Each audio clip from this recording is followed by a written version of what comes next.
In 2022, Her Majesty Queen Elizabeth II became the first British monarch to celebrate a Platinum Jubilee. The celebrations took place over a 4-day bank holiday. Millions of Brits partook in street parties and people around the world joined in on the celebrations. But is celebrating the British monarch harmless fun, or does it normalise the monarchy's long history of colonialism? And is it a celebration of British imperialism? Here are 4 ways in which the British royal family has benefited from colonialism.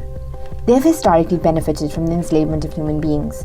In 1562, John Hawkins was the first Englishman to include African people in his cargo.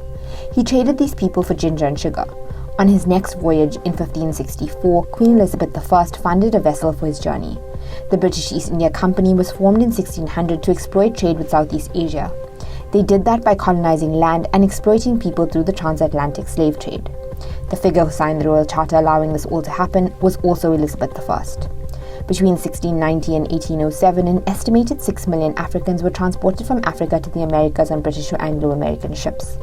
The royal family and the British Parliament protected the trade. After Elizabeth I's death, the Royal African Company was established in 1660 by the Duke of York. The company transported more than 187,000 slaves who were often branded DY for the Duke of York.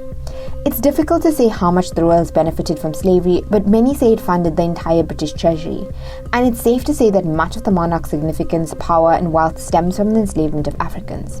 Lucy Worsley, the chief curator of Royal Historic Palaces, says that all royal palaces from the 17th century have an element of money which is derived from slavery, including Kensington Palace and Hampton Court. The royal family was built on a legacy of stolen land, goods and atrocities.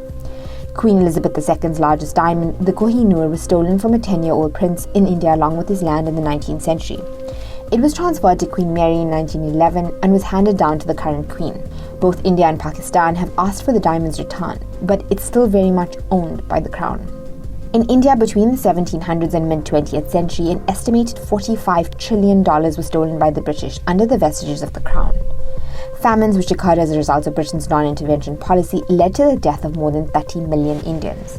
In 1947, Lord Mountbatten, a royal and the Viceroy of India, decided he wanted to get Britain out of India quickly. The decision to carve up a country led to 15 million people being displaced and between 1 and 2 million people dying. Of course, this is just India. At its peak, Britain had colonized 25% of the world's surface. From the Mau Mau massacre in Kenya to concentration camps in South Africa, Britain, under the vestiges of the crown, has a long and bloody history of colonial atrocities, and the royals have historically been at the center of them. The prestige of the Commonwealth. The Commonwealth is an organization of 52 independent member states. What it actually is a collection of former British colonies and Rwanda and Mozambique. The Commonwealth originated after World War II when much of India and Africa was becoming independent.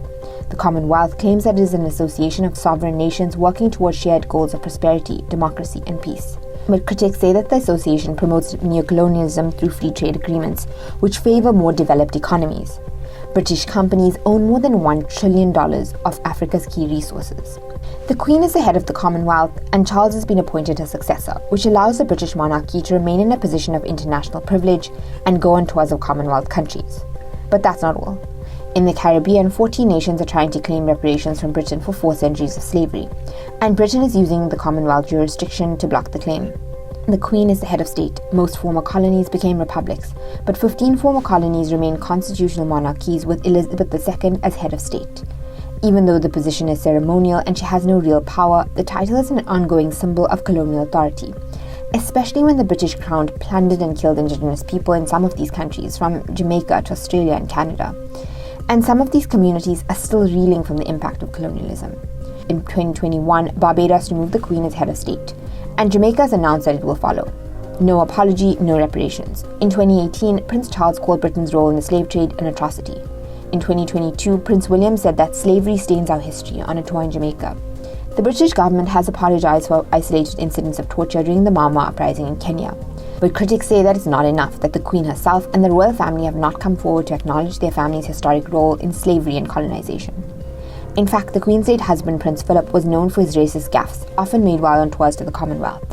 Many former colonies have talked about wanting reparations, but none have been forthcoming.